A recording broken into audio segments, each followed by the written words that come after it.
more the world is changing, the more it stays the same. Life is full of small surprises. It's a never-ending game. If nothing is impossible, will you believe your eyes? If the unexpected brings a smile, that's a big surprise, surprise, surprise. The unexpected hits you between the eyes. The unpredictable, that's the surprise you see. Surprise, surprise. When you found a love that's lost its way, oh, that's a nice surprise. And when you don't know what's in store today, that might bring surprise. It's the greatest feeling in the world, nobody denies. Surprise, surprise. The unexpected hits you between the eyes. The unpredictable, that's the surprise you see. Surprise, surprise. We don't know what's around the corner, living from day to day. We never know when we fall in love, so let it carry you away. Surprise, surprise. The unexpected hits you between the eyes. The unpredictable, that's the surprise you see. Surprise, surprise. Surprise, surprise. It's the greatest feeling nobody denies. It's laughter, love, and joy in disguise. The unpredictable, that's the surprise you see. Surprise, surprise. Well, ladies and gentlemen, here in the studio, and everybody sitting at home watching, we've come to the end of Surprise, Surprise. And I'd like to say a very big thank you to everybody who's taken part, not forgetting our Bob Carroll G's. Hurrah, Bob. Phoenix, hurrah then. And I've taken to going back.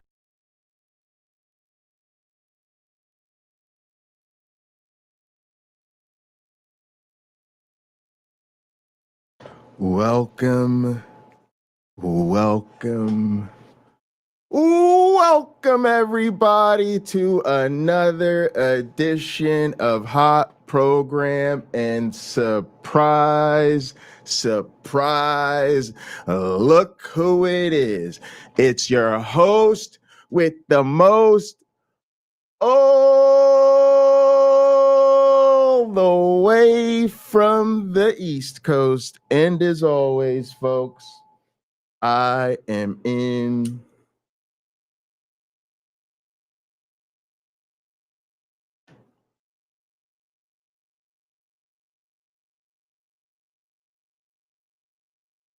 airplane mode. And speaking of surprises, it should come as no surprise to you that I am joined by a man who says that people who are religious should read their holy books to see if they're holy crap. A man who needs no introduction. How you doing today? Surprise, surprise. Yeah, another episode of Hot Program. I'm doing great, Pocket Locker. And yourself? I'm all right. Hanging in there. All right. And hello to all our audience. Hello. I should mention to the people that on Thursday, unfortunately, I had to put Sam to sleep. And oh, your little doggy. I'm sorry to hear that. It's unfortunate. He's off to be with Saint Buddy. But yeah, I'm all right. I'm hanging in there. Got a lot of sympathy and condolences from people, so definitely appreciate that. But let's go ahead and get into another episode. We're gonna be actually talking about surprises. It was just kind of on point for today's episode. Yes. Yes, yes. As we were going to be talking about hidden problems for Christianity. It should be a good one. We're going fresh react. It's from the Non-Alchemist. I haven't seen it, but I'm sure we'll have a lot to say about it. It's just I feel like I'm laughing because I'm thinking the elephant to me is the biggest hidden problem for Christianity is that it isn't true. Yeah,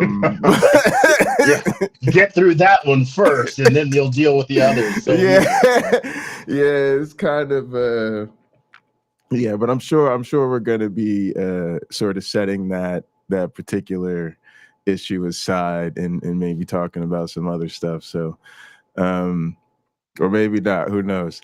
yeah, one of my interlocutors on Facebook, he asks, why would you give away free Bibles if you think Christianity isn't true? And my response was pretty much so people could read it for themselves. Yes. They don't need me to tell them. They don't need me to Yes. tell them. The truth is readily available.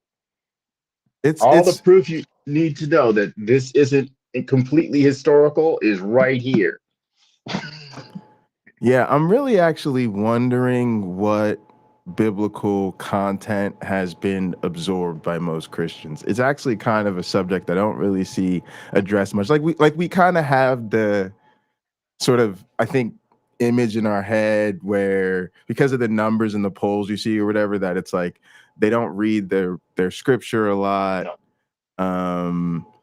Or engage with the biblical arguments very much. So I'm kind of wondering, like, what is Christianity for them? Like, do they know most of the stories? Do they hear the stories? Is it just what they hear in church? Is it, so far out in identity land that they haven't even heard most of the actual sort of cliche Bible stories? Or, I'm just like wondering what the content actually of Christianity is to people who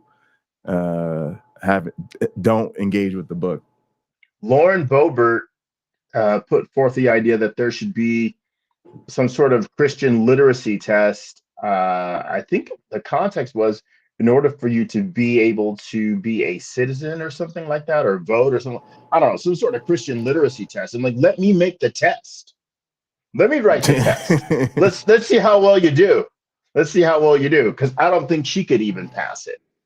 Based on how I see her live her life versus what's actually in a Bible, there's some inconsistencies, some incongruencies between the two. Yeah. I think for a lot of them, it's just a label. Yeah. But there's certain things that it commits them to, which is very interesting. All right, let's go ahead and get into this. I'm sure we'll have a lot to say. Give ourselves plenty of time here. Mm-hmm. It's not a very long video, so.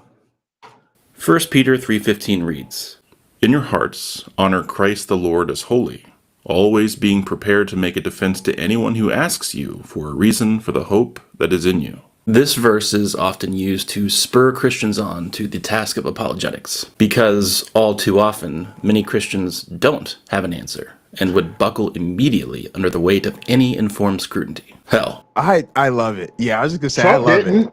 I just When want to Trump say I was love asked it. about I actually his wish they favorite would Bible all do verse, he that. was like, it's a very personal thing. And he just, I mean, the way he did it was pretty smooth. It's unclear that he didn't know shit to the average person.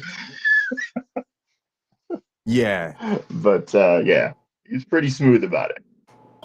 most He can't even quote a single verse. All right. Let's get off that. Let's get off. of them don't even read their own just holy give book. him If you're a Jesus Christian, wept. Oh my Just God, give him that's- that. that's exactly what I think. That's exactly I had the same thoughts. Shortest Yeah. verse in the Bible. Just give him Jesus wept Yes. Shows that because his friend died. yeah. Yes. Is it any wonder why so many people have a hard time taking you guys seriously? Well, hopefully you want to be taken seriously, and I'm here to help. I can help you be a better Christian. This is actually not a trap. I mean, not completely. Yes, I'm going to give an opinionated overview of some things and explain ways in which I disagree with you. This is the incentive for the atheists who stick around, by the way. And yes, I am a filthy skeptic. But I'd like to think there's something here for everyone. Also, I'm going to be primarily addressing this to Christians who are already interested in apologetics and hopefully philosophy, so there's going to be substance here. But I'll still do my best to make it as accessible as I can. To start, what if I told you that millions of Christians are overlooking some major tensions within their beliefs? Tensions that they haven't even thought about. It's not really that surprising that something like this could be the case, as people fail to think deeply about the potential inconsistencies in their beliefs all the time. And I'm sure this will be easy for you to see when thinking about a politician or political party you strongly disagree with. Inconsistent beliefs are bad, though. I think we can agree, and we shouldn't want them. So my main word of advice, Christians, is to think through the tensions. Seriously consider that you may have some beliefs that don't naturally fit well together, or may just be plain inconsistent. If you're going to destroy arguments and every lofty opinion raised against the knowledge of God, in the words of 2 Corinthians 10, you should have an interest in doing so. Well, what happens when a baby dies? That's a bit of an abrupt transition, I guess. But really, what happens? Among Christians, the answers diverge. Some claim that we can't know that they don't wake up to eternal conscious torment. Yes, I can prove that. That's just the And it's shocking to me that the baby's hat says baby already being labeled and barely out of the womb. it's just it's so weird that this is even a topic of conversation. Elect infants dying in infancy are regenerated and saved by Christ through the Spirit, who worketh when and where and how he pleaseth. Go ahead. There's no biblical, there's nothing in this Bible that says that. That's somebody's making that up. There's nothing in the Bible that says that. Or maybe that's what he's about to say. Maybe. I mean, look, the religious people have it tough when we challenge them. Well, what's your proof? How can I know? And then they give us one of the easiest things they can. Well, you have to study it for yourself and pray that Jesus, for Christians, pray Jesus into your heart and hope that the Holy Spirit enlightens you, lights upon you and helps you, understand the biblical text and life in general and what God wants and how God can lead you and guide you and all that stuff. I get it. That's their go-to. That's what they're supposed to say. That's what they have. But if I were to do the children's hospital example, if you have these magical healing powers, let me take you to the children's hospital. I will pay for your flights around the world. I will do it. Yes. And you can go around healing people. I will pay for it, as to the best of my ability. But there's nothing. Nobody needs to leave their house because they know they don't have those healing powers that they're promised in the Mark chapter 16. They just don't. And a lot of Christians, again, when we approach them, I think there needs to be a certain amount of understanding. This person can't give you proof. And in that, not real proof, in that moment, it may be frustrating for them. It may be hard for them to talk. It may be, well, you just might get the God bless you or the bless your heart or something like that. That is the end of the argument, right? Because they can't make a strong enough argument. Even though they want to, they just know it works for them, right? It's like one of those diet supplements that says, drink this 3 times a day. It costs about $35 a week. You stay on it for at least 6 weeks and you exercise and eat less too. It's guaranteed to work. Well, the last 2 work for losing weight, but the supplement may not do anything for you other than be tasty, and rather satisfying and basically be a placebo. It's the other things you do that work. It isn't necessarily the faith that gets you there. It's your hard, like my cousin's husband and her, they're very well off. He built a business.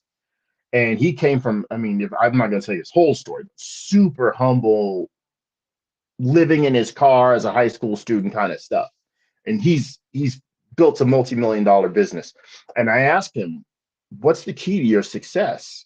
Not knowing his full story. And he gave credit to God. Wow. Now, if you were to write his life story out about how he went from obscurity and living in his car as a high school student, because that's kind of what he had to do because of his circumstances, to being able to, to being where he is now, right? His faith would factor in as something that kept him inspired, right? But we would be hard pressed to find an account of an incident where God himself came down here or Jesus came down here and said, look, I'm going to help you do this. I'm physically going to sit here with you in the office and we're going to make this happen, right? We're going to put these shelves up. We're going to get, a phone number. We're going to get a business license. There's nothing like that. There's no story like that. Right. And there isn't for anyone. Except for in books like this Bible. There's plenty of stories like that. There's stories about Apollo doing things, to help people, and Mercury, and so on and so on and so on. But we can't get him to show up today. Nope. I also just think it's interesting that people have that worldview and think these things, and that we even have to have this conversation, but then they're going to turn around and restrict people's reproductive rights because they're supposedly pro-life. Whereas none of us have this conflict with, like, well, what do we do after I guess your all-powerful God, who everything is part of his plan, babies are dying, and then we have to make a decision about what their fate's gonna be after. And some people are like, oh yeah, well, that baby doesn't. Yeah, it's crazy. Well, I just don't want y'all to talk to me about how y'all are pro-life after this. That's all I'm saying. Think of how cruel that is. Think of how cruel that is of a family that's faithful.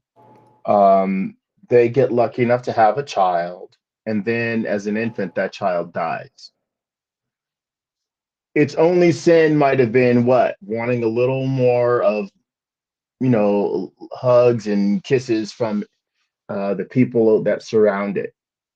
And so that's maybe that's selfish. Maybe that's just love. But God decides to take this baby away from those people. And how does God mean that for good? There was something put on Facebook about how the Holy Spirit's not associated with evil, or can't associate itself with evil. Don't worry, viewers. I provided a few examples from the biblical text where there was definitely some evil going on, and it appears the Holy Spirit was directly involved. So that being understood, what they're willing to accept quite often is that ultimately there is some divine plan where everything works out fine. And Bishop John Shelby Spong made the excellent point that when God gives Job in the book of Job more children after I think he had 10 children or 7 children, I forget. But after Job's original children had died, it's still not fair. They're not a replacement for what he lost.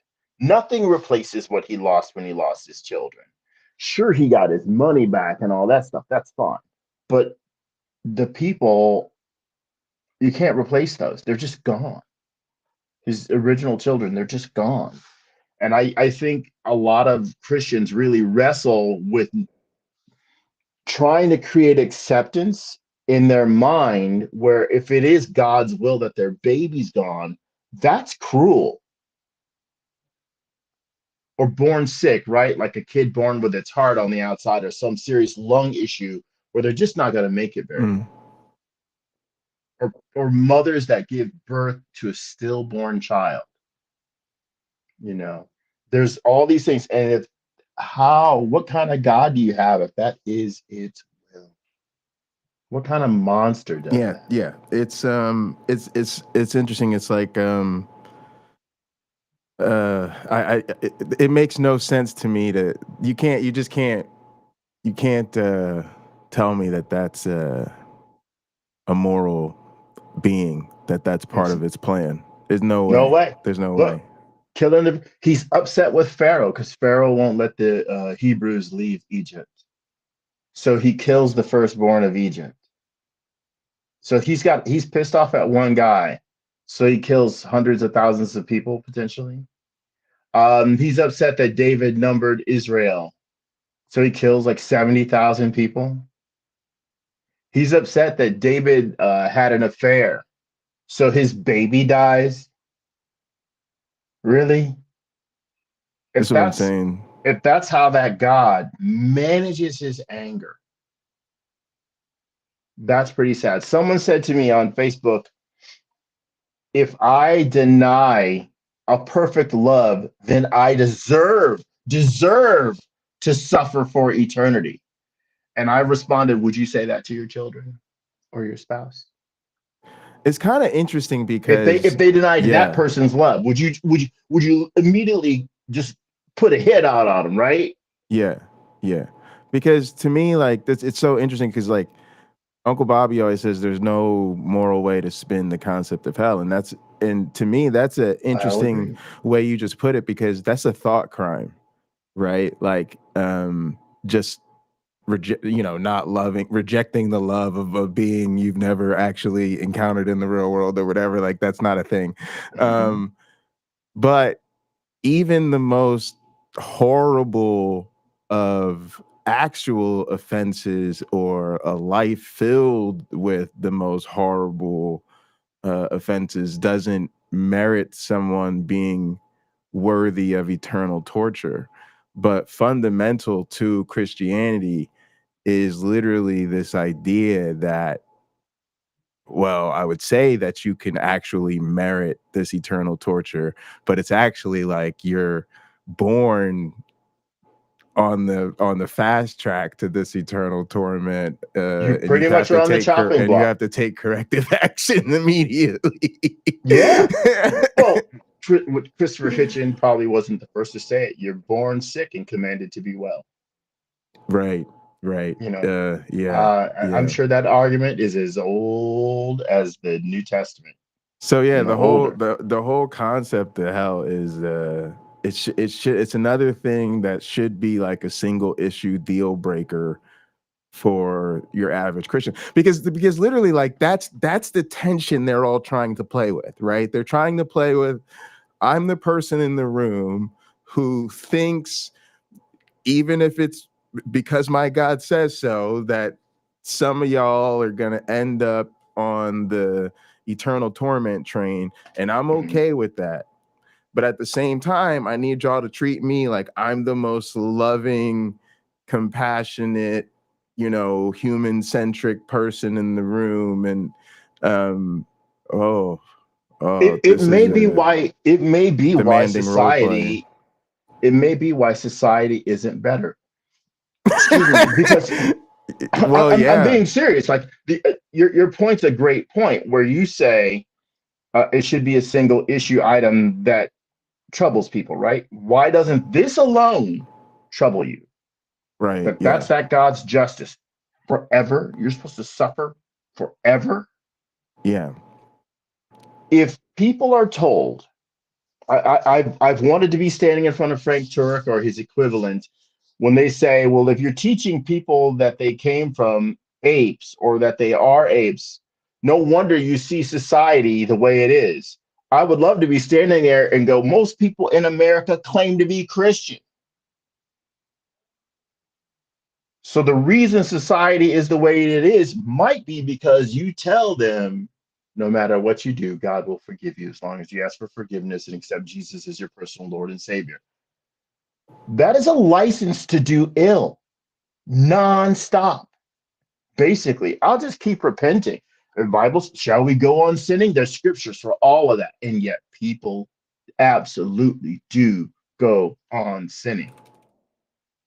They do. In yeah, the yeah, the book of absolutely. Enoch, the book of Enoch talks about after the basically after the rapture, the the Messiah comes and all that stuff. People won't be able to sin. It's just not in them to do so. Well, isn't the Holy Spirit supposed to be transformative? When people get baptized, they're supposed to get the Holy Spirit and be transformed. That's not what we see. Right.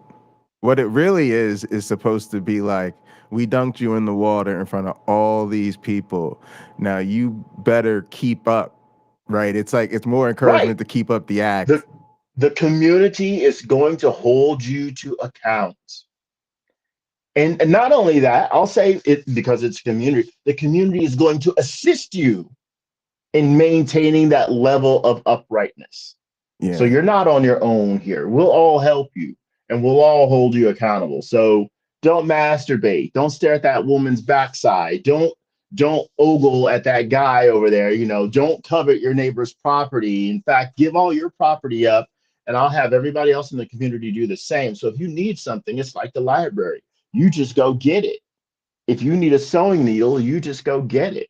You can get it from anybody in the community. It belongs to everyone. Okay, that's not the way it works. That's Yeah. not today. It might have been like that for some small Christian communities in the first century. We don't see that today. Yeah. I laughed because you said maybe that's the reason things are the way they are. And it just reminded me of like mission work, because I had never really thought about how much effort the religions put into their missionary trips and that type of thing, but they're really just opportunities for proselytizing and them feeling good about themselves, because they just have to do generation after generation after generation after generation of missionary work, because things don't materially change for the people that they're missioning to. Things are the same. They're still dealing with all their issues. The Christians aren't really bringing them real solutions. They might get some old T-shirts that are shipped over there as well, There it stuff like is. that. Yeah, Somebody yeah. somebody might dig a well. But the missionaries got some cool pictures with, the kids and all Brown this type people, of stuff. yeah, picture of brown people, thumbs up, holding a baby, all that Yeah, stuff. exactly. Yeah. I can't. I'm unwilling to say they do absolutely no good. One, that might make that missionary who goes home after 6 months, 2 years, or whatever. They might become a more compassionate, understanding person, and that absolutely does help the world become a better place. I don't want to demean that, but at the same time, when they leave the tribe, what have they done for the tribe? Right, Probably right. nothing, Yeah. much of nothing. Maybe they taught someone to read, and that could be, what good could that person do in their life now that they have access to being able to read books other than the Bible? That person might become a doctor or some great philosopher Oh yeah, and there's come up definitely with, individuals that yeah, I'm sure they helped out. Yeah. yeah, exactly. We can agree individuals may rise from the group and excel, but the group is likely going to be at the same level it was when the people got there. To like Bishop Desmond Tutu said, when they came, we had the land and they had the Bible. Now they have the land and we have the Bible. They're stuck with. But yeah, but I laugh because I think that that's what's happening in our culture too, but we don't think about it that way, because again, we just have, like you said, like so many people in America that still identify as a Christian, so much of our leadership, and we have the means to materially improve our conditions, but we don't. And in many cases, we use religion as a reason to not do so, and it's kind of insane that's what's very profound to me about it, because we have the same thing. We have people who really promote Jesus, but ignore the fact that that isn't going to help us right now. That's not what um, we need. That's not yeah, what we yeah. need. When And they think they're on mission at home, I guess. well, the easy test, if you have a headache, do you pray or do you take an aspirin? I have a thyroid issue. If my endocrinologist said, I'll pray for you, And I'll say, can you write me a prescription? Is there something I can take that will help me? And she, with her vast knowledge of endocrinology, will say, we have several options. If I go to the pharmacy and I should try it, I should go to CVS and say, I was handed this by my doctor. She said she couldn't put it in the computer and just slide that prescription form across the counter that says prayer.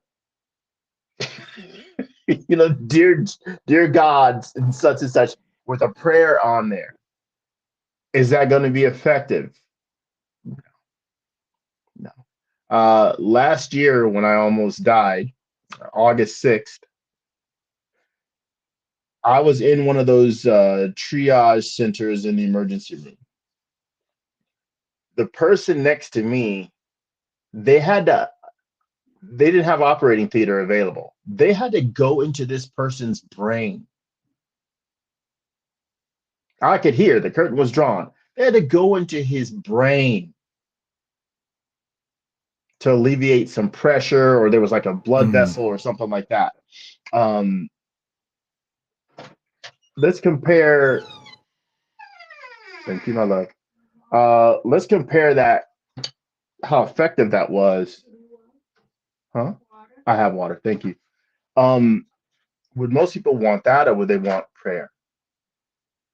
Would they want and even what's crazy is like sort of, because I kind of came up in the era where we people like Mother Teresa and Gandhi were like big heroes, and it was like, oh my goodness. And then come to find out, your morality changes and you realize they were actually capitalizing and off the suffering of others, right? And had the opportunity and the means to like alleviate suffering for people, but they didn't, insisting that it was better for them to but then when they got sick, oh no, they accepted Western help. Take me to the hospital. Let's get this worked out. And it's crazy that is not even to this day more of a scandal. And because I still think for religious folk, they're not aware of this.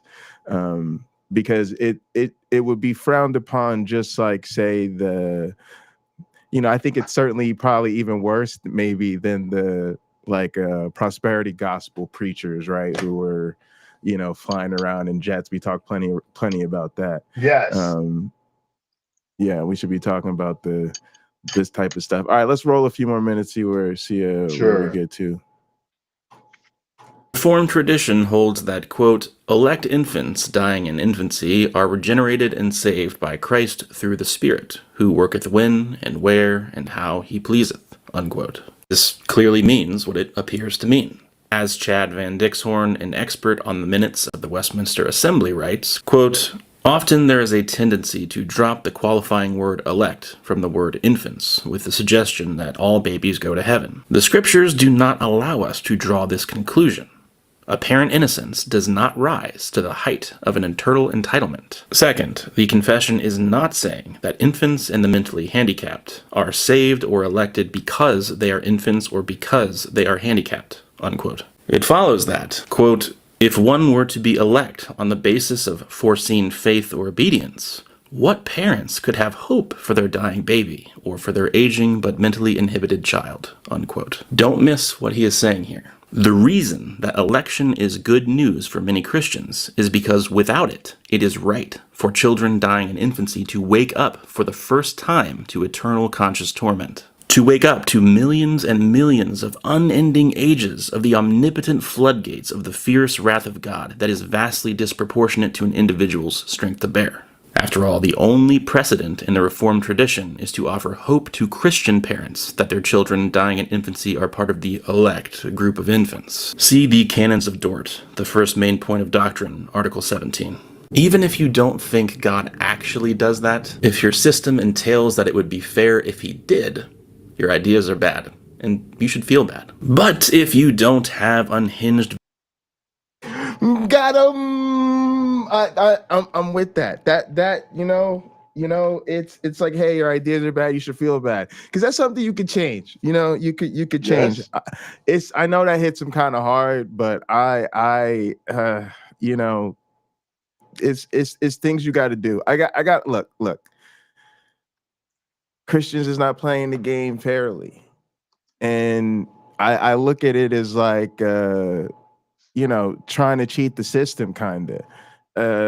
We do have the examples that are coming to my mind because they're just from my line of work is like academic dishonesty or whatever, right? That's a big problem for me, right? Like there's part of there's it's like I turn into a very different person come exam time. Because to me that's an essential part of the deal here, right? When we Did you engage in learn what you this, were taught? yeah, when we engage in this, and so if somebody violates that, there's gonna be a problem there, and I think that it was just refreshing to hear somebody be very direct about the fact that this type of thinking is not acceptable in our sort of secular standard of way of going about things. Well, what's also interesting is it's like thought reaction for thought crime, right? It's like, because technically he's like, your ideas are bad, you should feel bad. And so it's like thought punishment for thought crime. I think that's kind of like balance. That's what I often say about things like ridicule overall. Like that's what I mean. Like there's times where like it's not even about punishing the person or whatever. It's just like, look, that's not good. Here's some feedback that wasn't good. There's a process in place to hold people accountable for this. We're going to deal with that process, right? And then we'll move forward from there, because this is the type of thing that we should be taking seriously. And that is actually straight up for me, where it's like we value human life, and this whole system seems to very much trivialize it and just justify it as whatever God does must be okay because that's what God does. And that's what I mean about even having to have this conversation about whether or not the all-loving being tortures babies. Like I mean, did y'all hear me try to use all loving and torture babies in the same sentence and how it didn't work? And that's the end of the conversation. Yeah, kitty table. Well, when you think about it, let's you can use a baby with any particular disease that makes it uncomfortable. That's torture.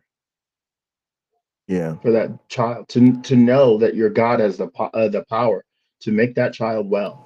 Yeah, and then it won't do it. That God is torturing that child. Right, and that's Period. not enough torture. Yeah, exactly. That is for that God. If that kid somehow survives, by the grace of that God, survives into adulthood and is a bit reprobate, it's still not enough. Literally, a million years of suffering is not enough to satisfy the thirst for that God terrorizing that person. It's not enough. Maybe that's the argument I should be making when I argue with Christians on Facebook. It's not. How long is enough? Yeah, and how long? And the thing too is like death is ugly, and it's such a horrifying thing to have to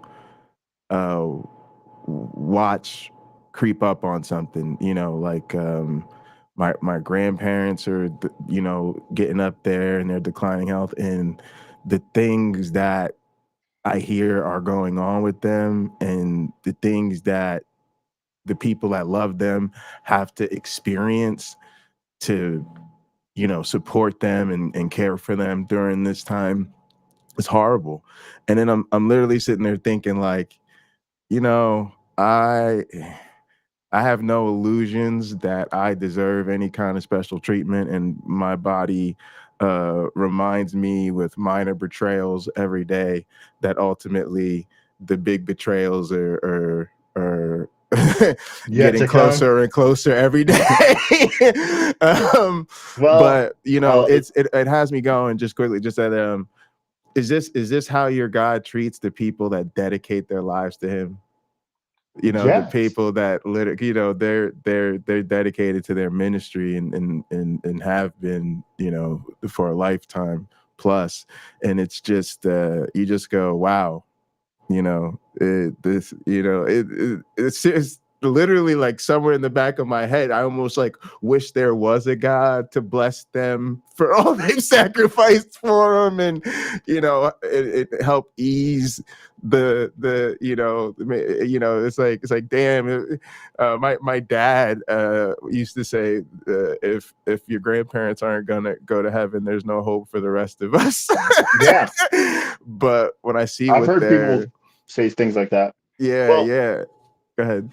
the Christian argument is probably going to come down to I forget which verse it is, where basically Paul is saying, "My grace is sufficient for thee." The grace that God gives this person um, is enough.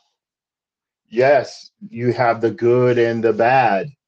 They come from the same place essentially, except for when it's convenient to blame Satan, right? Right. If the bad isn't transformative to make you a better person, or to make you let go of some sort of possession that you're clinging to, then yeah, it's the work of Satan. But when it makes you, I'd say, more refined, right? It's the refiner's fire. Yep.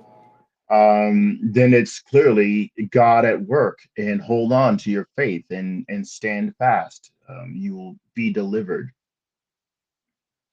Absolutely. Uh But you mentioned aging. You mentioned aging, something I'm keenly aware of because I think I got like almost 20 years on me. If there is a God, aging is done wrong, let's say.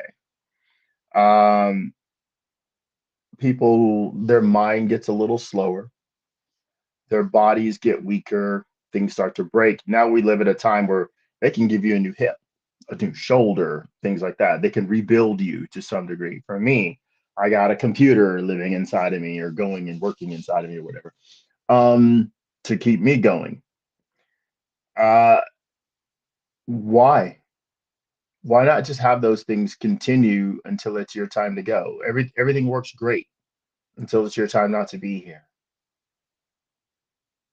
yeah. But maybe one could say, you could justify it this way, and this would be another myth, right? It's the way that the gods have chosen to show all people, young and old, that as you get older, you need other people more, whether you need it or not, whether you knew it or not. You need them more, and you need their help, and you need their patience. I just took a neighbor of mine to one of her doctor appointments this week, the last week rather, because I wasn't, I didn't have to go into work. So I said, well, I'll take you. Don't worry about it. So me and my fiance took her. So she, used to being on her own and very dedicated to her independence at 88 years old, takes a deep breath as she has to rely on other people for just a little help. Okay, that's actually a natural thing. But if the gods were not cruel, it wouldn't be that way, Right. Right. you know. Right. And But yeah, whatever. yeah, and that's what I was saying. That's the one thing I feel like, or one of the things that the religious perspective I think misses out on is the appreciation for how much so many of those things are true, but there's no need for this supernatural explanation of them, and then you Yes. kind of miss out on uh whatever beauty reality is trying to offer you. So for me, like you know, because that a lot of that speaks to that circle of life type of way, and it almost reminds me of, you know, I don't even want to say religions, but excuse me, worldviews that really that you sometimes hear about spoken about, like in like native tribes, where like there was like a awareness of just how much we're a part of nature, just how much we are. And then you would take something like biology and the evidence for evolution, you'd be like, oh look, we fit perfectly in the tree of life. And yeah, you know, the same way we see, you know, packs of animals have to take care of their young and then take care of their elderly, we also have to take care of our young and take care of our elderly. And then that becomes maybe the harshness of there's no, you know, divine plan is tempered just a bit by the fact that we've come to these cooperative states of dealing with it together, right? And so it's weird, because there's certainly, I'll be honest, I think there is, like, at least for me, and I think it's sometimes it's maybe my own just peculiar wiring, and I'm not sure how much of it is the religious indoctrination of my youth and early adulthood, but I do think there's something kind of scary about losing your faith in that sense, because of the way I feel like you've been like supported with this ideology that there's this bigger thing, and then there's just nothing, and the then it's world is gone. scary. Yeah. Well, But so I'll just be honest, but I think that you kind of learn to cope a little bit with appreciating, you know, how we've evolved to cooperate and take care of each other. Go ahead. Well, I think I had it easier than most because I had it harder than a lot of other people growing up, and tons of disappointment and things not working out. So as I'm reading through the Bible in earnest for the very first time, going all the way through it, right? Not simply believing, not simply showing up and saying I believe in God, or not going to church and saying I believe in God. When I took the challenge to really study it out and read it, losing my faith in God had it was one of those things that happened, and it was as if nothing changed other than how I was going to speak about it from that day on. That's it. Because thank you. Appreciate it. The reliance on God vanished. The accountability to myself showed up in a completely different way. Yeah. To a large degree, I was stagnated in life, and then it came to the point where I realized you got to go get it yourself. God's not going to hand it to you. Sorry, that's not going to happen. Right. And you know, I'm in a very different place than I was from that time, and I should be.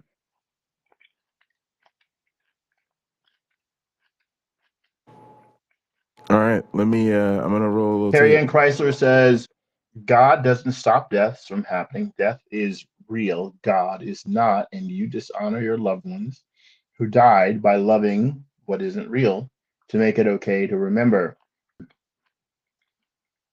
Appreciate and love them. Yeah, 100%. Views like that as a Christian. You probably think all babies go to heaven when they die. They wake up in the presence of infinite divine love and are welcomed into eternal bliss. This is a comforting thought, and maybe we should even extend this to zygotes, right?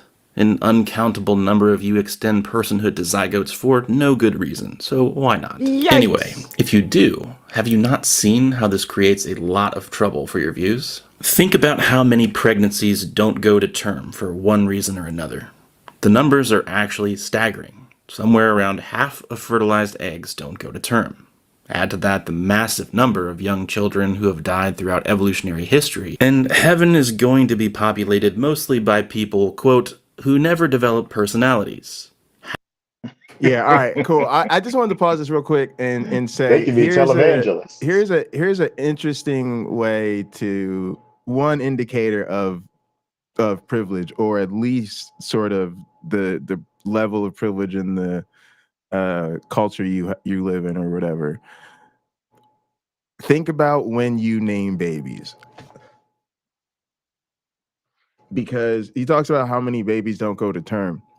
One of the things that anthropologists have observed, because that's what I got my master's in, so I learned this when I was in grad school, is when you go to traditional societies where the infant mortality rate is really high, people don't name their children until later Oh, because interesting. of how likely it is they might die. It's like kid for a good while. And then once it's like kid's gonna make it, then it's like give it a name. And Well, that's very we telling. yeah, and it's like the higher it is, the like longer that goes out. But on our end, we just assume everything's gonna be fine. Babies are good to go. We literally like start naming them sometimes before a person's even pregnant. Yeah, where as soon as they before. get pregnant, yeah, it's like let's name it. We give it a name. So it's just interesting. Yeah. The naming days, right? It becomes something to celebrate, and it becomes like a different tradition. Have no memories, know nothing of love or loss or failure or ecstasy or regret or even redemption, and will have no experience of this life whatsoever, unquote. But I'm sure God will zap all those people to the mature age of 30, right? Leaving that aside, let's zoom in here. If it's fine for people to wake up in God's ever-loving presence without the opportunity to choose the worst kinds of evils imaginable, or build their character in a place where people do, why is the world like this? It seems like Christians are overplaying their hand if their entire solution to the problem of suffering is to say that such opportunities are the greatest thing ever, and yet most people don't in fact get to have them. Put another way, if free will and soul building, in the kind of context we find ourselves in, are as valuable as people claimed, it would be surprising for a massive portion of heaven's population to essentially wake up there. Surprising for a loving God to withhold the opportunity for vast swaths of creatures to grow in extremely valuable ways. This would be exactly what we would expect, however, if it's not as valuable as claimed. Here's the problem. Those who doubt the reality of a perfectly loving God point out that this is not the kind of world we would expect such a being to create. One rejoinder is that free will and soul building in this kind of context represent extremely valuable ways for us to grow and flourish as persons, and are uniquely valuable out of all the ways we could have potentially done so. That I got to say this too, and I'm sure there's a lot of people always who can relate, and Uncle Bobby will say the same thing. There's some of us who actually do education as part of our jobs, and boy, is this not how you teach. like imagine creating a world full of suffering and death so people can grow and learn lessons. You ever heard of a textbook, team Exactly. activity, group You know, projects, I want to discussions? say, I gotta, Pocket Locker, I think that response is maybe better than you know. Couldn't we have a textbook to teach us some of these valuable lessons that are painful? Couldn't authors like the ones who wrote the Bible, or Mark Twain, or Maya Angelou, or whoever, William Shakespeare, give us stories out of their imaginations that show us how to deal with hardships when they come along, rather than life actually being hard for a lot of people Yes, a lot we of the could time. we could live in a world where we don't know what it's like to suffer other Yeah, than um through stories, right? true story. And what's interesting about that is sometimes we can't physically experience suffering for a particular person, but their story is enough. we could live in a world where the only time people die of guns is actually when they're playing Call of Duty or Fortnite, because that's actually the only place where they're used. You know, and it's like people could still have, you know, all of those sort of art and cultural things. But yeah, it's interesting. Again, it's just not, it's not the type of world that an all-loving God would create. It's almost sad how like resoundingly defeating of the God model that is. It's almost like too easy to disprove. And yet it's hard to convince people it's not true. It's hard. Yeah. Even Wow. I guess, you know, Wow. maybe we could do an episode on this, but it would need heavy audience participation. Hi, James. Where we ask, what are the ways to get Christians to confront, or whatever religious person to confront, the weakness of their argument? Where you don't get away with saying, well, you just have to have faith. No. Your argument isn't very good. And we're trying to explain to you, your argument isn't very good. We know you like it. We know you cling to it.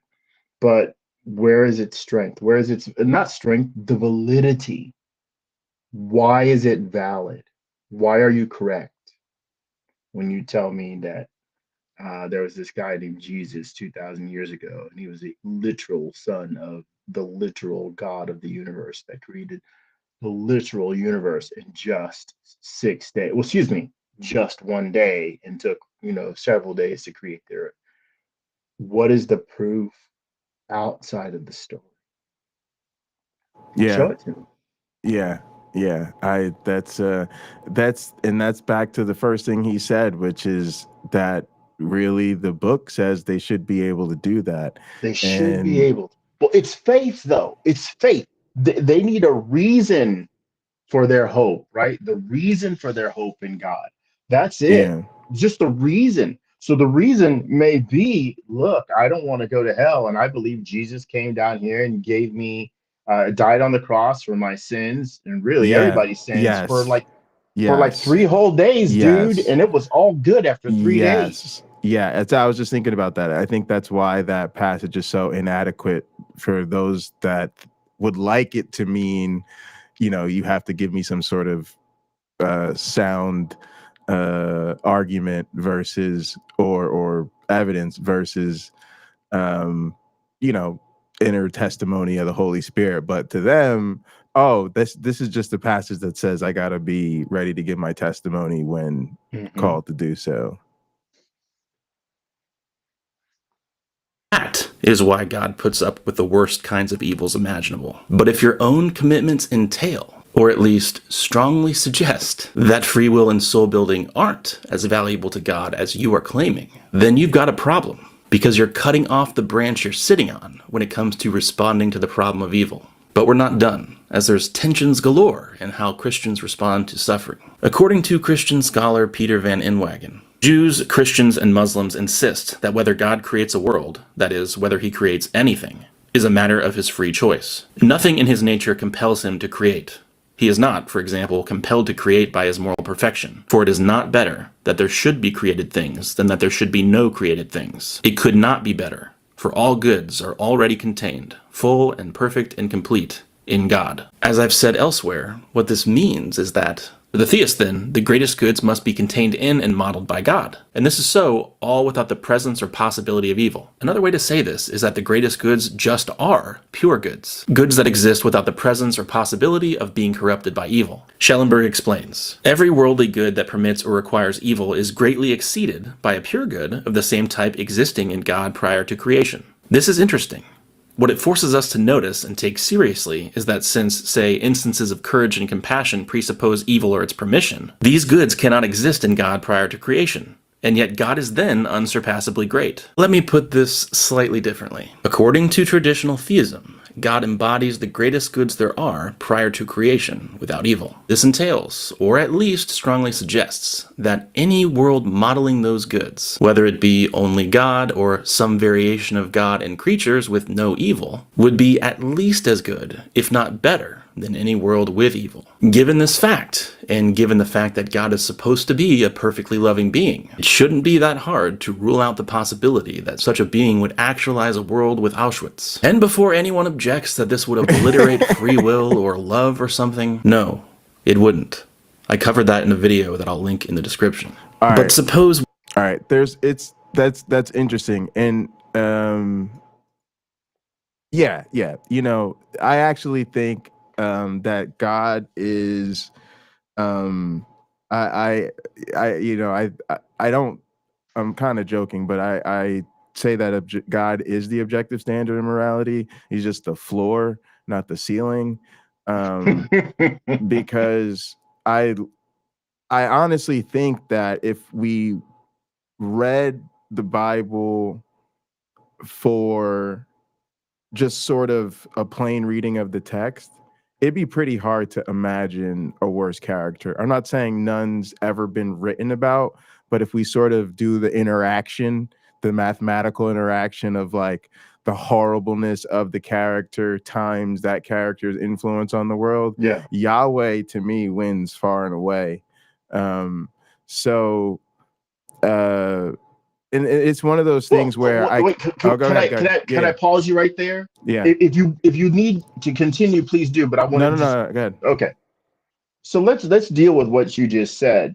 Let's compare God and Satan. Satan goes around the world according to the lore in the Bible, causing people to sin. And of course that we violate, as a result of that, we violate each other's trust, we hurt each other, and so on and so on and so on.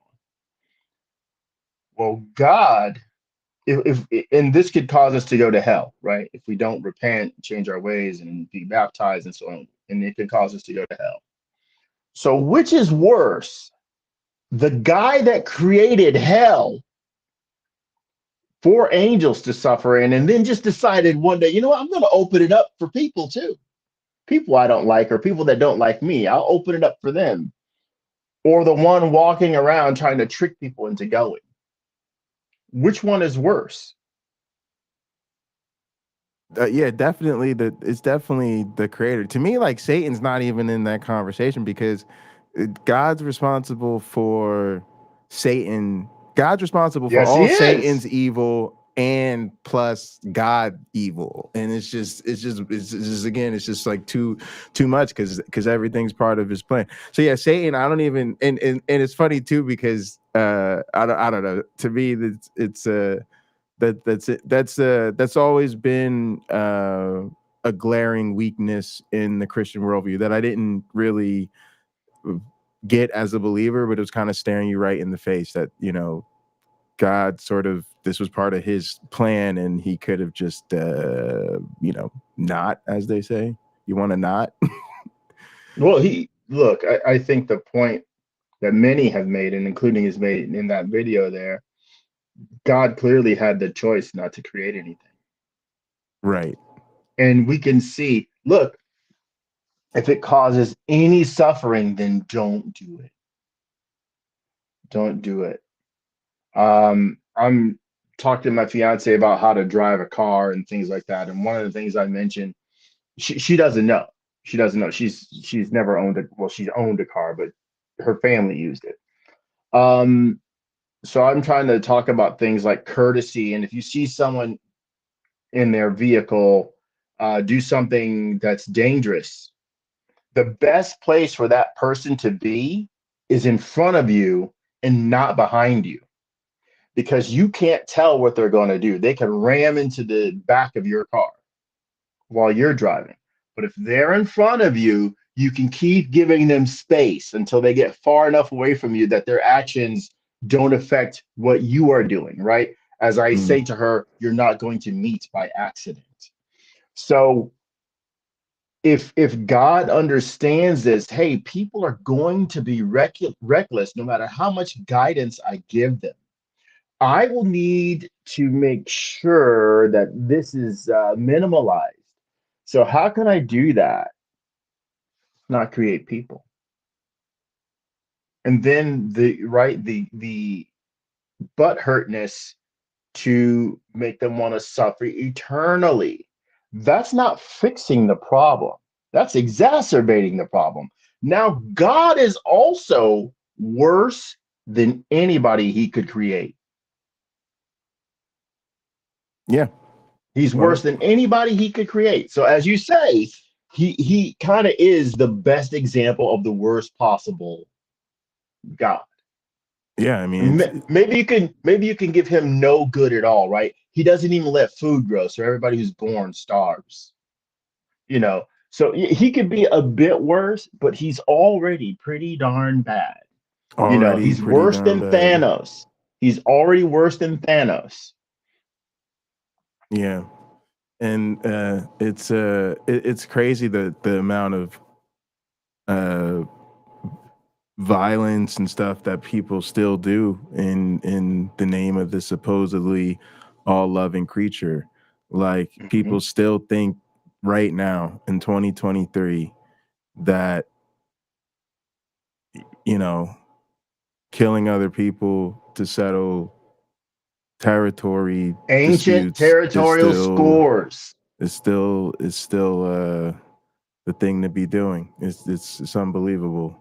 But that's Uh, it's to me that what's going on over there is a bit of a lack of an education on the part of the people who are forcing that act into being. Like, look, when the Romans left, just like when the Babylonians came and they carried off the elites, they carried them off. But the poor people, they sort of left there to tend the land in Jerusalem. Those poor people, some of them stayed Hebrews for the most part. But when the Romans came through there, they were sending people off into slavery and they were destroying. They were very vicious. But again, somebody had to tend the land. Those people became the Palestinians because the Romans called the area Palestine. So the way I see it, like they're killing off their ancient cousins, their distant cousins, yeah, to get the land back. yeah, yeah. Let's we'll leave that alone so we don't end up in the wrong We part set this algorithm today. aside.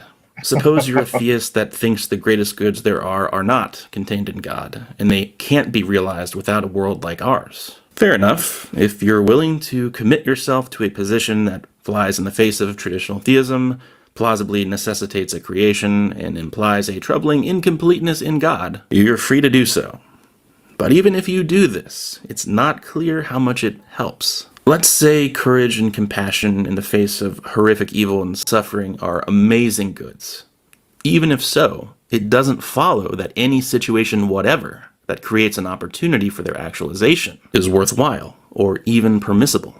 Philip Goff gives a thought experiment wherein a bystander, himself in this scenario, saves a baby from a burning building, only to realize the entire situation was manufactured for a television game show called Who Dares. He writes, quote, "No doubt I displayed great skill and courage in the rescue, and if the child's life really was in danger, then I managed to prevent a tragedy. But there is something perverse about a world in which lives are put in danger just for the sake of facilitating daring rescues. The whole thing is reminiscent of the brilliant but terrifying Korean drama Squid Game, in which contestants risk their lives in lethal games of chance and skill. Even if courage and compassion are great goods, it is immoral to endanger people merely for the sake of allowing others to show courage and compassion." And unquote. that Yeah, there you go. There you go. And that, but see, that's the death nail. That's a nail in the coffin of the entire faith. Because this is what I mean when I say, tell me the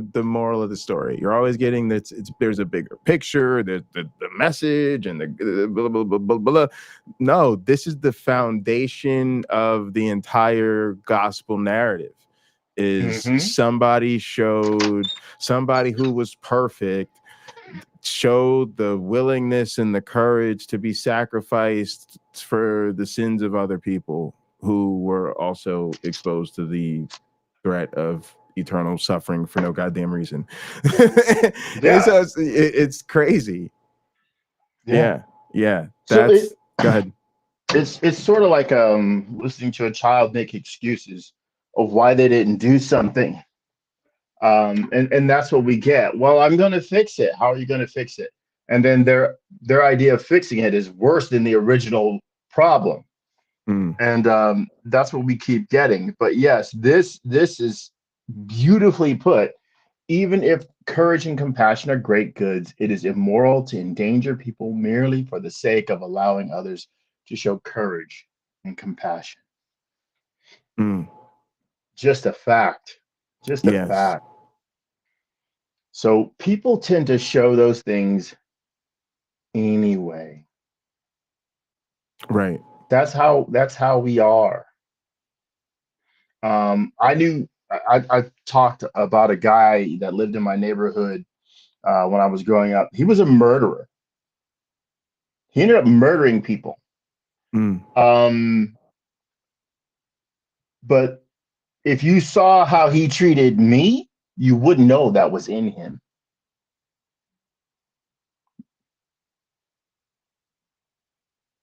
If somebody's going to mess with me, they've effectively messed with him.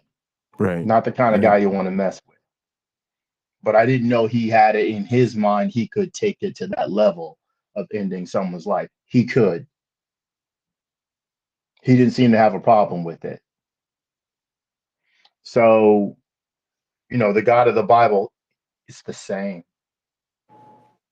I'm nice to you, but somebody crosses me. Right. But it doesn't. There was no need for that. There was no need for him to be vicious, right? Being kind to me and maybe some other people that were in my situation, we get it. But the cruelty, that's going too far. And the God of the Bible goes too far with the cruelty. It's easy for him. And what's disgusting about it is he'll say, like, unto the 10th generation, unto the 7th generation, this punishment's just going to go on and on and on. I'll see to it. Why? Yeah. Why? I mean, if it's just to discourage people, you shouldn't have to say it like that. You put it on them. Like, look, this could really cause damage to the reputation of your family. And it can go on for generations and generations. But no, it doesn't say that. God is going to punish them. Right? So, God is going to exclude them. Yeah. So I suspect now that the reason Pontius Pilate is the person who tries Jesus in the book is because he was a procurator of exceptionally cruel reputation. He was a name synonymous with this oof, you want to talk about people that doesn't mess around, dude that'll hang you real quick for a minor infraction, and because there hadn't been a Hitler basically. And I think a lot now, when you use a name like Adolf, we have him like ranked super high on a list of evil people, and it's like it's hard to imagine, a worse thing. Although there have been plenty of people in history who have performed and led other unspeakable genocides, and popes. We're in the middle, it with the Crusades, and we're in the middle of a couple right now. But yeah, they did it with Crusades. But I just want to say that, like, sure. Think about, but none of them is on the scale of having killed everything on the planet other than one family. Yeah, in a boat full of animals. Yeah. Mm-hmm. Right. And then watching that all play out and saying, hey, I saved you to give y'all another shot at this, but yeah, maybe that water was a little rust. Yeah, but next time it'll be by fire. And so again, Precisely. It's hard to imagine a character, even in a fiction. Well, thank God it's from a fictional work that literally has that type of ambition. I mean, it's literally beyond. It was my man. Is it's so what I was trying to show is it's just so far beyond any actual human cruelty that we usually imagine of the worst people in history. I wanna add something to this. There are those who would say, and I've heard people say this, I'm sure many of our audience members have too. Why should God do these kind things? Why? Why should God show people mercy? I think the proper thing to say in that instance, when that question is put to us, is, are you asking for me? Or are you asking for you? Because maybe that person is trying to come to grips with how horrific the biblical God can be. And we are when we're asked that question, we're in the middle of an opportunity to set that person free. Yeah, because they've got to. That is probably what's going on with them. Is they've got to, and that's what I meant earlier about the horrificness of having to believe that people deserve that, right? Because that's the position they're put in. They've got to. They think they have to say, well, it must be that people deserve it, and then, well, how do people deserve it? Well, what's in the book, and that book is pretty much a condemnation, literally, of existing as a human being as being worthy of that torture. So then they go with that, and it's monstrous. I mean, it really is something. This is gonna sound weird, but I just think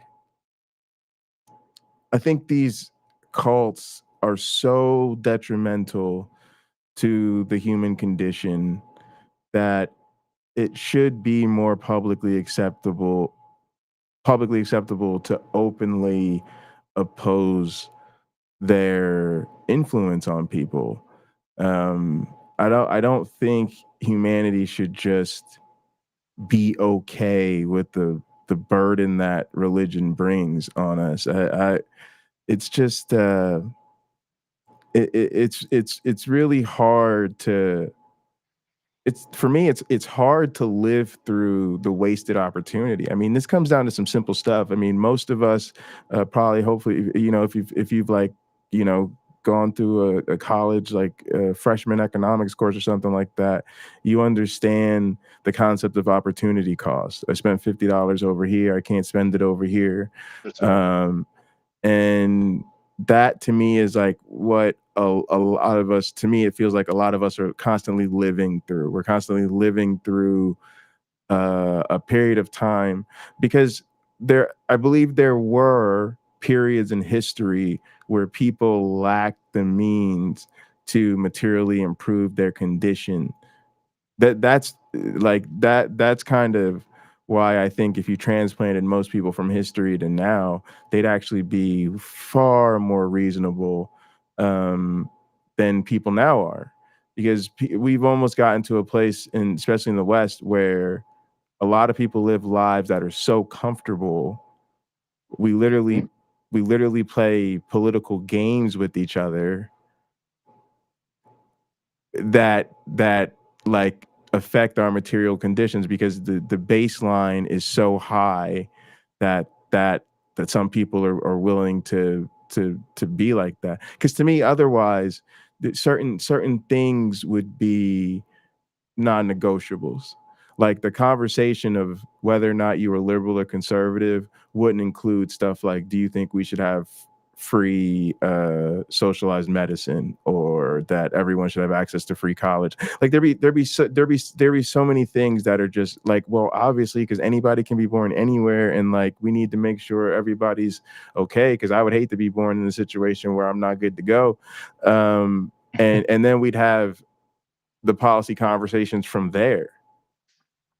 But instead, we're like, we have this weird thing where people are just remarkably cruel to each other. But yeah, it's just crazy. I wish, I think it's the same thing. Me and Stephanie were talking about this the other day with regard to the struggle of marginalized people, particularly LGBTQ people and people of color, where people don't understand even that with Martin Luther King Jr., when he wrote things like Letter from a Birmingham Jail, he was responding to somebody that was a particular minister, was basically saying, hey, I'm with you, but now's not the time. You got to be patient. Let's have the talk. And the I don't give it. I think Stephanie's going to read it and probably talk about it on the stream. But the theme of his response was the urgency. You know, these are historic deficits that people have been dealing with for hundreds of years, and the material consequences are being realized by marginalized people every single day. So, with all due respect, we can't wait, because our lives are the material conditions of our lives are hanging in the balance, and you're not telling the people who are oppressing us to wait.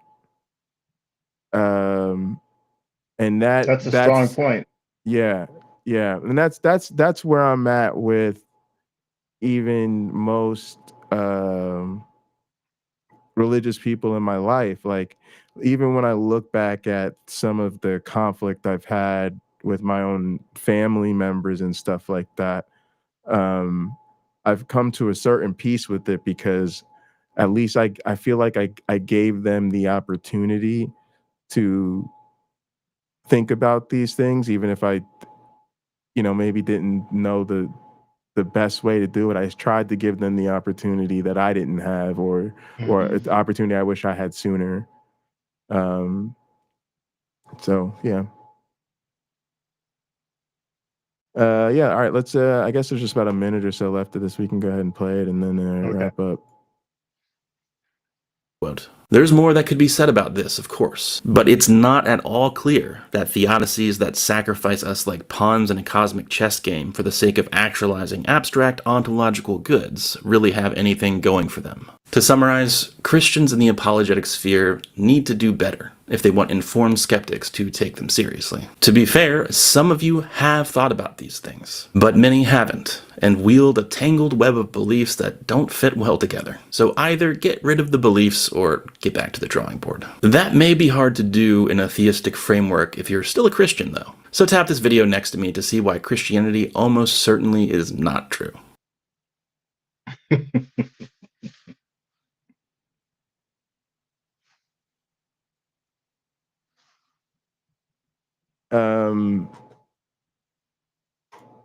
Let me actually save that real quick.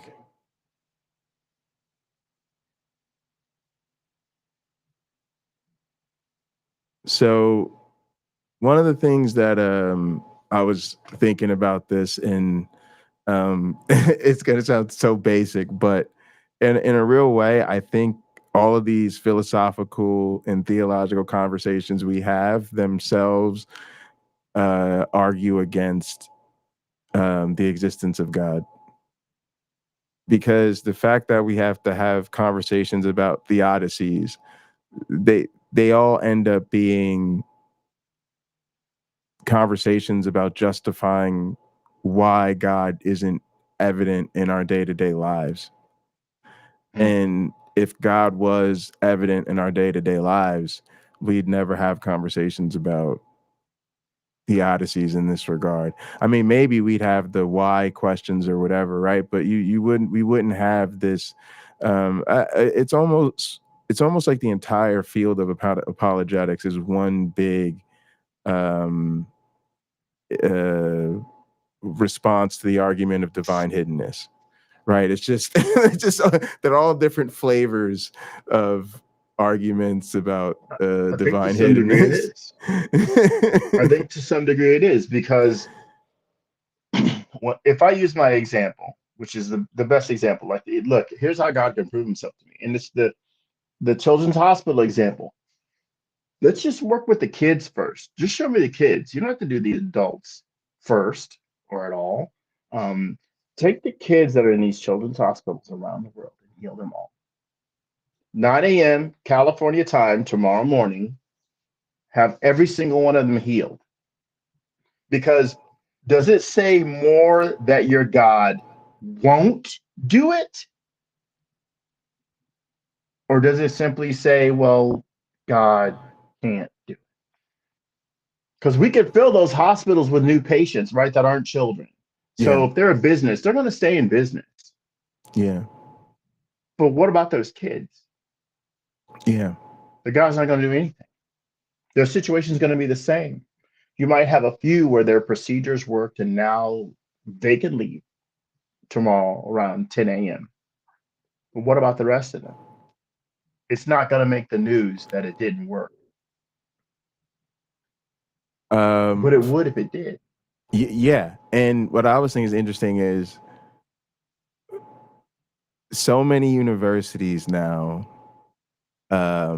have gigantic hospital systems. Mhm. I mean, it might be to the point where they have 4 or 5 different campuses throughout the state or their city or whatever, like that deal with medical issues. We would take one, publicly funded, like, state university hospital where all the kids in the children's ward got healed and all of the doctors said, oh yeah, God showed up real quick, walked through the halls, said, bless that kid, that kid, that kid, that kid, that kid, that kid. We went on vacation for the next week and a half, and here we are. And so, but of course, that's never going to happen. Yeah, nobody's ever feared that they were wasting their time going to medical school because God might God's show just up going and to heal make them anyway. their efforts redundant. Yep. Yeah. So yeah, I just I know I sometimes sound like a person who just has no compassion for religious belief, but really I'm just very troubled by my own former belief and the trauma of what coming out of that has been like. And just one of the things that scares me is the fact that nobody ever challenged my beliefs. Like that scares me. That I feel fortunate to have found my way out. I feel like I did that largely on my own, and in terms of like social supports or whatever. And it seems like a pretty unlikely route to go. And what bothers me, in a sense, is the inverse urgency of that goes along with judging a person's character. So if we judge a person to be a dangerous right-wing fundamentalist who you go to their house, they got the hang Mike Pence memorabilia, and they like the old KKK uniform hanging in the over the den or whatever. You're just like, yeah, like we feel the need to get people like that to change their beliefs. And we should because that sucks. But it feels like the people that don't seem to be threats to us, we don't want to make them uncomfortable. They're not bothering anybody. And so we kind of disregard their maybe silly beliefs. And I think that was me. And I've heard other people on YouTube. I heard God, what was I watching? I think I was watching Neil the 604 Atheist last night, or over the weekend. Yeah. And he had a guest on there who I think runs a channel with her husband, and she was talking about that, like, damn, like, why didn't anybody tell me, and all this type of stuff. And yeah, it's just all I'm getting at is it's tough to do. And I think this video is good. I think, because he's got 6.6 thousand subs or whatever, so I think there's probably a really good chance that there's a number of believers in his audience who actually take in that content. And I do think it's helpful to think about these things. And that's why I don't want to pick too much on the theodicies and the philosophy and all that stuff. The jargon's heavy for the uninitiated, but there definitely is value to gaining the tools to think through these things systematically. Yeah. I agree. And for those who are prepared to know there's a journey, not necessarily prepared to go on it, if you're going from belief to non-belief or the other way, there's no rush. Christianity would have you believe there's a rush, because Jesus is coming any day now. Look, maybe that's true. They've been saying it for over 2,000 years, or nearly 2,000.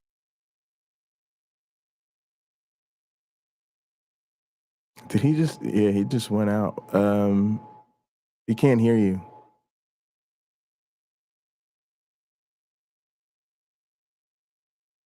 Yeah, it sounded like. Yeah, that's exactly what it sounds like. Like his headphone just went out. No, not back yet.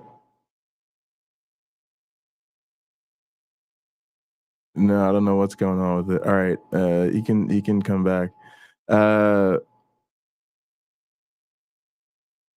So yeah, this is man, it's just more examples of these weird conversations we have to have with believers though. So yeah, so do you think your God tortures babies for eternity after after they die a horrible death as innocent born infants? Well, no, I prefer a soul-making theodicy where babies are amongst the elect because they haven't reached the age of accountability. I think we can hear you. Can Yeah. we? Yes. All Yes, right. we're good to go. But yeah, that was a fun one. You want to go ahead and give us your closing thoughts, and we can we'll shoot her in the head, as they say. Yeah. Thanks everyone for watching. Definitely appreciate you all joining us. I think this conversation is a good one to have. And I would say when it comes to the discussion, uh, whether or not someone else's religion is valid, your non-religiosity is every bit as valid as they believe their religiosity to be. So chances are, I'm gonna repeat something that was said by someone who knew more than me. Um, they can't all be right, but they can all be wrong when it comes to Yep. religions. Yep. That's the truth. And that ought to unsettle them, but it shouldn't rattle your cage, you know. Yeah. I think people definitely. I think they should just care. I almost don't even care what their motivation is. I think for me, I wasn't trying to deconvert or question so much when I started the process that ultimately led to my deconversion. I was actually a Christian. I was as a believer. I was interested in getting more tooled in understanding. It's gonna sound weird, but what Jesus would have been like as a person, and what we knew about the history, and it was always a subject that I was interested in. Like somebody might be interested in chemistry or history or whatever. Like to me, I was interested in theology and church history and all that type of stuff, right? And I would almost take I would take that. I would take that, Mhm. because what's interesting about faith to some extent is um the extent to which people participate in the culture so much, but then don't seem invested in, you know, like figuring that stuff out. It's like the person who plays fantasy football for 20 years, but always just picks randomly because they've like, they probably don't take it seriously, because you can like actually watch the football games and then you'll know which players are better. Yeah, you didn't have a but good strategy, is what you're but saying. they but it's but it's just weird to be so about something. And it's always like, it sounds cliche, but it's the whole God wrote a book to you and you don't think it's important to read it type of deal.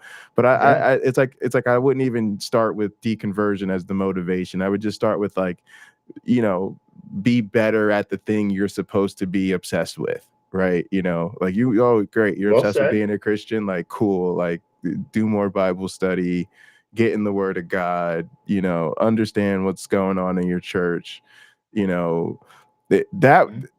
even the in-house accountability, like, you know question your leadership, make sure your church isn't participating in certain things. Like, that's that's another thing. It's so interesting that people, the religious people, are so worried about sin and what everybody else is doing, but they don't ever seem concerned about all of the scandals and controversies that are coming out of the No, church, that are no. actually making the name of Jesus look bad, or a lot of times the social harms that are being done by people in the name of Jesus.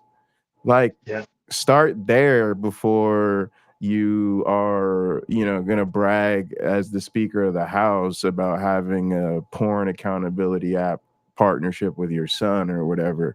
Like, there's just the priorities seem to be way out of order. Well, that guy's an interesting guy. I'm gonna have to study that guy a little bit more to see what's going on up top. But I think often faith is like an access card. Like, for, let's say you live, no, you work at a secure facility, and different people have different levels of clearance. And there's usually a card, or they have to do the retina scan or use their handprint or something like that. And I think that guy's got his faith is the card that he thinks lets him access the most people. It may not be genuine at all. Sorry, his proclaimed faith. It may not be genuine at all, but he just knows it gives him cachet. Yeah.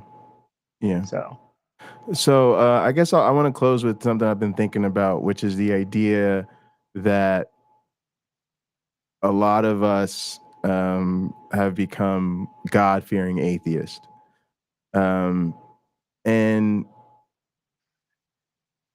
I don't talk much about the different uh, conflicts going on around the world, because I'm not as informed on them as I'd like to be, and you know that's basically that.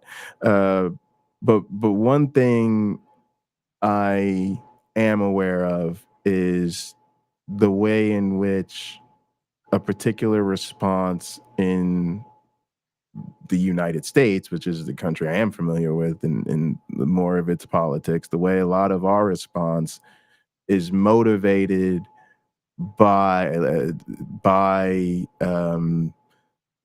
a religious mythology, right?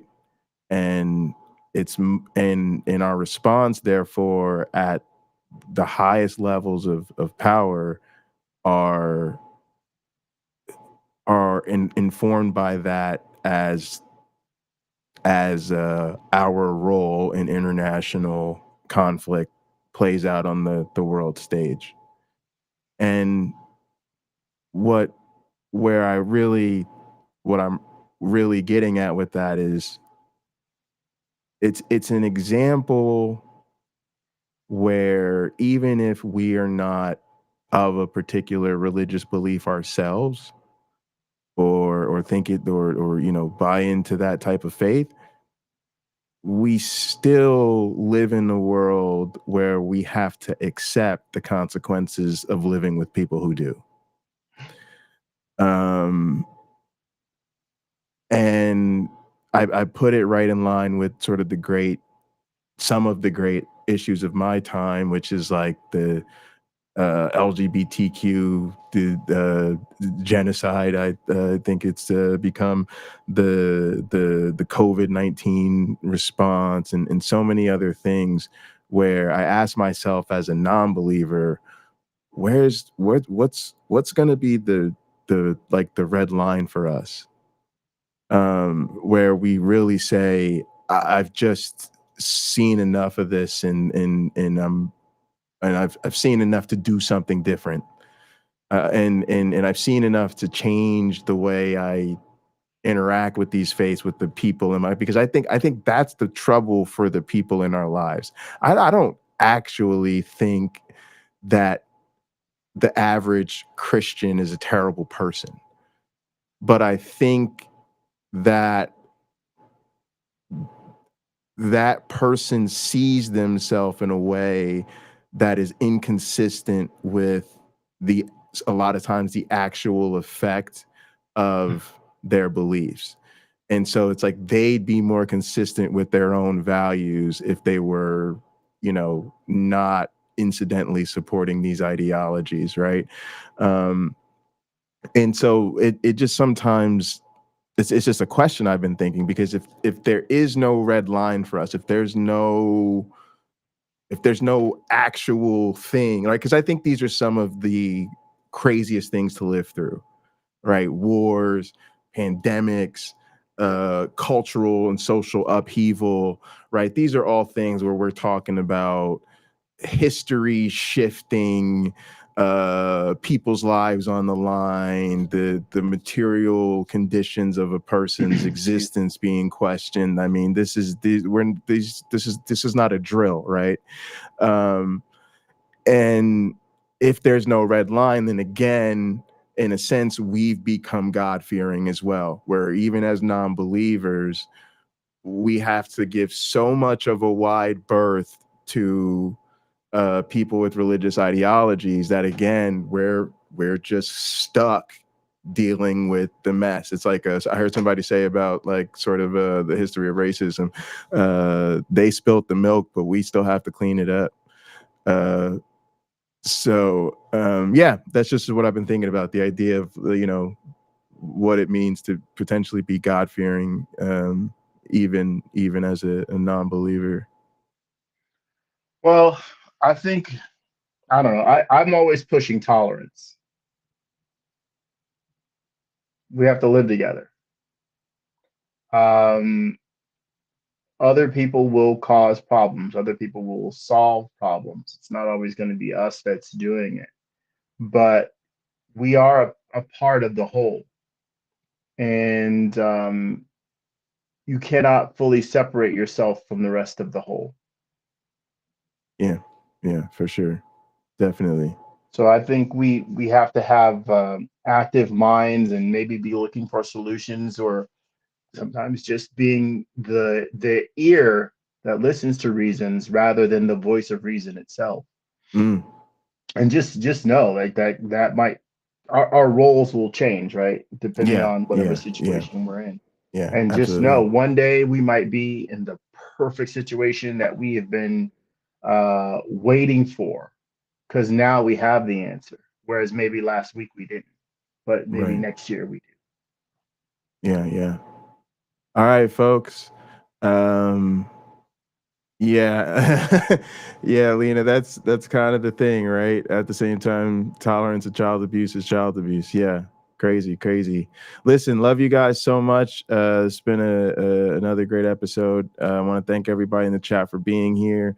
Please like the videos, subscribe to the channels if you're not already.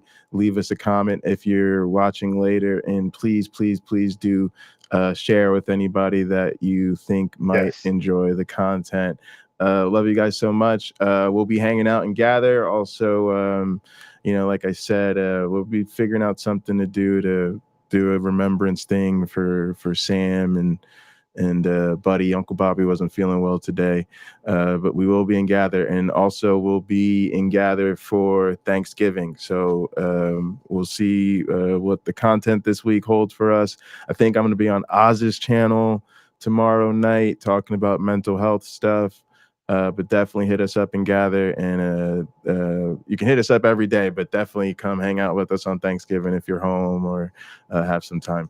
So appreciate you guys. There's links in the descriptions for all that good stuff, and as always, be good to yourselves And each other. All right.